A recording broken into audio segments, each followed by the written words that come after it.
10 سالہ احسن کو گرمیوں کی چھٹیاں گزارنے کے لیے اس کے نانا نانی کے گاؤں بھیجا گیا۔ گاؤں پرسکون تھا، چاروں طرف جنگل اور پہاڑ، شہر کے شور شرابے سے بالکل مختلف، اور راتیں خوفناک حد تک خاموش۔ پہلی ہی رات نانا نے سختی سے کہا، بیٹا، سورج غروب ہونے کے بعد کبھی بھی جنگل کے پیچھے والے پرانے کنویں کے پاس نہ جانا، وہاں کچھ ایسا ہے جو چھیڑا نہیں جانا چاہیے۔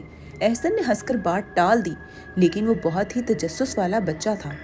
ایک شام تتلی کا پیچھا کرتے ہوئے احسن جنگل میں دور نکل گیا۔ وہاں اسے وہی پرانا ٹوٹا پھوٹا کنواں نظر آیا۔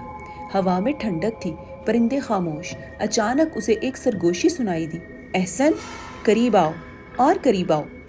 وہ گھبرا گیا، پیچھے دیکھا، کوئی نہیں تھا۔ وہ فوراً بھاگ کر گھر آیا، لیکن کسی کو کچھ نہیں بتایا۔ اس رات نیند میں بھی وہی آوازیں آئیں، اور 3 بجے رات کو اچانک احسن کی آنکھ کھل گئی۔ وہ اپنے بستر میں نہیں تھا، وہ پھر سے کنویں کے کنارے پر کھڑا ہوا تھا۔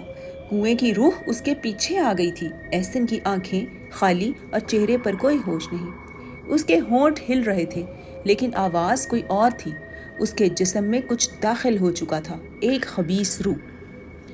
اگلی صبح احسن نے کسی سے بات نہیں کی، وہ بس ایک ہی طرف کو دیکھے چلا جا رہا تھا۔ کبھی کبھی اجنبی زبان میں کچھ بڑبڑاتا۔